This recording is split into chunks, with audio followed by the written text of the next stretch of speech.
નમસ્કાર વિદ્યાર્થી મિત્રો, શિવ ટ્યુશન ક્લાસીસ ફોર યુમાં આપનું સ્વાગત છે। આજે આપણે જોઈશું ધોરણ 5 અસાઇનમેન્ટ સોલ્યુશન ભાગ 4 અને આજે આપણે જોઈશું પ્રશ્ન 2બ યોગ્ય જોડકા જોડો। એક જ પ્રશ્ન પૂછાશે, કુલ 4 માર્ક્સનો રહેશે, બરાબર। અને પ્રકરણ 4માં આપણે જોઈશું પહેલું જોડકું। વિદ્યાર્થી મિત્રો, અહીંયા જે આકૃતિ આપી છે પહેલી આકૃતિ, એમાં આપણે વિભાગ એકમાં જોઈએ છે પહેલી આકૃતિ, તો કુલ 3 ભાગ છે, એમાંથી એક ભાગને આચ્છાદિત કરેલો છે। તો આને આપણે અપૂર્ણાંક સ્વરૂપે લખવું હોય તો 1/3 1/3 લખાય। તો આપણે વિભાગ બીમાં જોઈએ તો 1/3 છે સી, તો પહેલાનો જવાબ આવશે સી।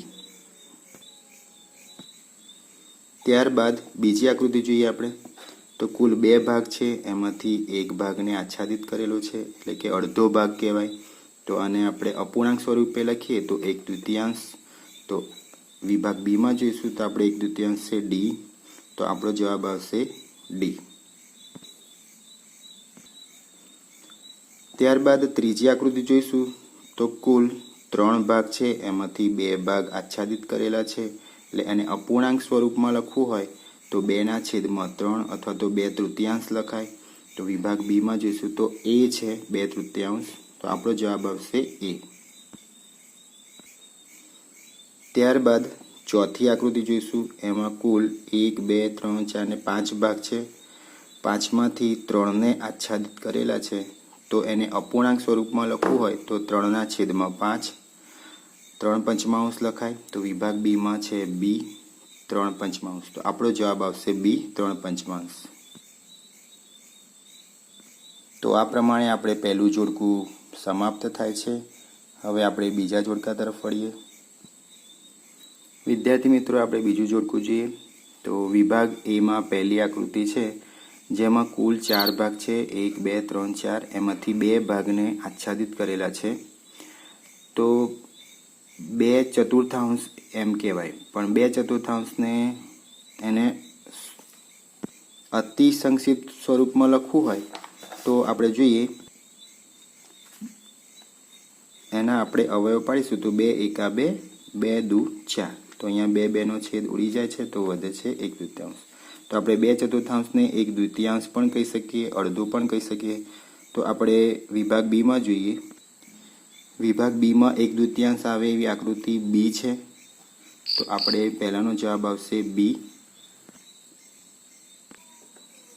ત્યારબાદ બીજી આકૃતિ જોઈશું આપણે, તો અહીંયા આપણે જોઈશું તો કુલ ભાગ 1 2 3 4 5 6 7 8 9 10 11 12 13 14 15, કુલ 15 ભાગ છે, એમાંથી 3 ભાગને આચ્છાદિત કરેલા છે। તો આપણે અપૂર્ણાંક સ્વરૂપમાં લખવું હોય તો 3/15, પણ એનું અતિ સંક્ષિપ્ત સ્વરૂપ લઈએ આપણે તો જોઈએ 3/15 એટલે કે 3 એકા 3 અને 3 5 15, તો 3 3નો છેદ ઉડે, તો આપણે એને અપૂર્ણાંક સ્વરૂપમાં લખીશું 1/5। હવે આકૃતિમાં 1/5 ક્યાં છે એ આપણે જોઈએ, તો વિભાગ બીમાં સી આકૃતિમાં જોઈશું તો આપણે અહીંયા 1/5 જોવા મળે છે, એટલે કે 5 ભાગમાંથી 1 ભાગ આચ્છાદિત થયેલો છે, એટલે કે બીજાનો જવાબ આવશે સી 1/5। ત્યારબાદ ત્રીજી આકૃતિ જોઈશું આપણે, તો કુલ ભાગ છે 1 2 3 4 5 6 7 8 9 10 11 12 13 14 15 અને 16, 16માંથી 4 ભાગ આચ્છાદિત કરેલા છે, એટલે કે 4/16। હવે એને આપણે અતિ સંક્ષિપ્ત સ્વરૂપમાં લખવું હોય તો આપણે જોઈએ 4/16, એટલે કે આપણે અવયવ પાડીએ 4 એકા 4 ચોકે ચોકે 16, 4 4નો છેદ ઉડી જાય એટલે 1/4 વધે। તો આકૃતિમાં આપણે જોઈએ 1/4, તો વિભાગ બીમાં જોઈ શકીએ આપણે કે અહીંયા આગળ કુલ 4 ભાગમાંથી 1 ભાગ આચ્છાદિત છે, એટલે કે 1/4 થાય છે, એટલે આપણો જવાબ મળશે ડી। ત્યારબાદ ચોથી આકૃતિ જોઈશું આપણે, એમાં કુલ ભાગ છે 1 2 3 4 5 6 7 8 9 10 11 12 13 14 15 16 17 અને 18, અને 18માંથી કુલ 1 2 3 4 5 6 ભાગને આચ્છાદિત કરેલા છે, એટલે કે 6/18, એનું અતિસંક્ષિપ્ત સ્વરૂપ જોઈએ. 6/18 એટલે કે 6 એકા 6, 6 તરી 18. તો 6 નો છેદ ઉડી જાય એટલે વધે 1/3. તો આપણે આકૃતિમાં જોઈએ, વિભાગ બીમાં આકૃતિમાં જોઈએ આપણે તો એમાં આકૃતિ એમાં કુલ 3 ભાગ છે, એમાંથી એક ભાગ આચ્છાદિત થયેલો છે એટલે કે આપણો જવાબ આવશે એ. આમ આપણું આ બીજું જોડકું પૂર્ણ થાય છે. હવે આપણે ત્રીજું જોડકું જોઈએ. વિદ્યાર્થી મિત્રો, ત્રીજા જોડકામાં જોઈએ તો વિભાગ એમાં આચ્છાદિત ભાગ આપેલો છે, જ્યારે વિભાગ બીમાં અપૂર્ણાંક સ્વરૂપ બતાવેલું છે. તો આપણે પહેલી આકૃતિ જોઈએ તો કુલ 4 ભાગ છે, 1 2 3 4. 4માંથી 2ને આચ્છાદિત કરેલો છે એટલે કે 2/4. તો આપણે અગાઉ જોયું એમ 2/4નું અતિસંક્ષિપ્ત સ્વરૂપ થાય 1/2. તો અહીંયા 1/2 આપેલા છે આપણને વિભાગ બીમાં બી. તો પહેલાનો જવાબ આવશે બી. ત્યારબાદ બીજી આકૃતિ જોઈએ તો કુલ 3 ભાગ આપેલા છે, એમાંથી 2ને આચ્છાદિત કરેલા છે. તો એને અપૂર્ણાંક સ્વરૂપમાં લખાય 2/3. તો અહીંયા વિભાગ બીમાં જોઈએ તો સી જે ઓપ્શન છે સી એ 2/3 આપેલા છે. તો આપણે એને આપણો એ જવાબ રહેશે. ત્યારબાદ ત્રીજી આકૃતિ જોઈશું તો ત્રિકોણ છે, એની અંદર આપણે જોઈએ તો 1 2 3 ને 4 કુલ 4 ત્રિકોણ છે, એમાંથી 3ને આચ્છાદિત કરેલા છે. તો એને અપૂર્ણાંક સ્વરૂપમાં જોઈએ તો 3/4. તો ઓપ્શન ડી છે આપણે વિભાગ બીમાં 3/4. તો આપણો જવાબ રહેશે ડી. ત્યારબાદ ચોથી આકૃતિ જોઈશું તો કુલ 4 ભાગ છે, એમાંથી એકને આચ્છાદિત કરેલો છે. તો એને અપૂર્ણાંક સ્વરૂપમાં 1/4 એટલે કે 1/4 લખાય.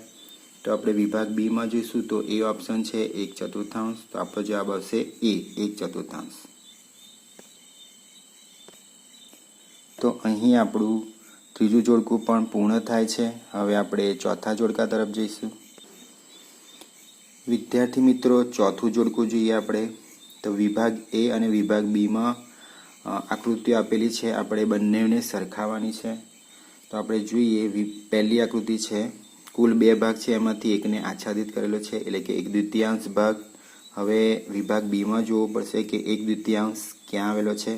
તો આપણે અહીંયા જોઈ શકીએ કે વિભાગ બીમાં ડી જે છે ઓપ્શન, એમાં 1 2 3 4 કુલ 4 ભાગ છે, એમાંથી 2ને આચ્છાદિત કરેલો છે એટલે કે 2/4. તો આપણે અગાઉ જોયું એમ 2/4નું અતિસંક્ષિપ્ત સ્વરૂપ કેટલું થાય 1/2. તો આપણો ઓપ્શન આવશે ડી, પહેલાનો ડી. બીજી આકૃતિ જોઈશું આપણે તો કુલ 3 ભાગ છે, એમાંથી એક આચ્છાદિત કરેલો છે એટલે કે 1/3 કહેવાય અને અપૂર્ણાંક સ્વરૂપમાં. હવે આકૃતિમાં બધી આકૃતિમાં જોઈએ તો અહીંયા આગળ એ જે છે એ જોઈએ આપણે તો 1 2 3 4 5 6 7 8 9 10 11 12 13 14 15 16 17 18. 18માંથી કુલ 6 ભાગ આચ્છાદિત થયેલા છે એટલે કે અને અપૂર્ણાંક સ્વરૂપમાં 6/18 કહેવાય. તો એનું અતિસંક્ષિપ્ત સ્વરૂપ 1/3 થાય, જે આપણે અગાઉ જોયું. તો એનો જવાબ આવશે આપણે બીજાનો એ. ત્યારબાદ ત્રીજી આકૃતિ જોઈશું તો ત્રીજી આકૃતિમાં કુલ 4 ભાગ છે, એમાંથી એકને આચ્છાદિત કરેલો છે એટલે કે 1/4 થાય. તો આપણે 1/4 વિભાગ બીમાં શોધીએ તો જે બી ઓપ્શન છે એમાં કુલ 1 2 3 4 5 6 7 8 9 10 11 12 13 14 15 16 એટલે કે કુલ 16 ભાગ છે, એમાંથી 4ને આચ્છાદિત કરેલા છે. તો 4/16 થાય. તો 4/16 છે એનું અતિસંક્ષિપ્ત સ્વરૂપ 1/4 થાય. તો એનો જવાબ આવશે બી, ત્રીજાનો બી. ત્યારબાદ ચોથી આકૃતિ જોઈશું આપણે. કુલ 5 ભાગ છે, એમાંથી એક ભાગને આચ્છાદિત કરેલો છે એટલે કે 1/5 કહેવાય. હવે વિભાગ બીમાં આપણે જોઈએ તો 1/5 અહીંયા આગળ સીમાં જોઈએ તો 1 2 3 4 5 6 7 8 9 10 11 12 13 14 ને 15 કુલ 15 ભાગ છે અને આચ્છાદિત થયેલા ભાગ 3 છે. તો 3/15. તો એનું અતિસંક્ષિપ્ત સ્વરૂપ અગાઉ જોયું આપણે 1/5 થાય. તો આપણે જવાબ આવશે ચોથાનો સી.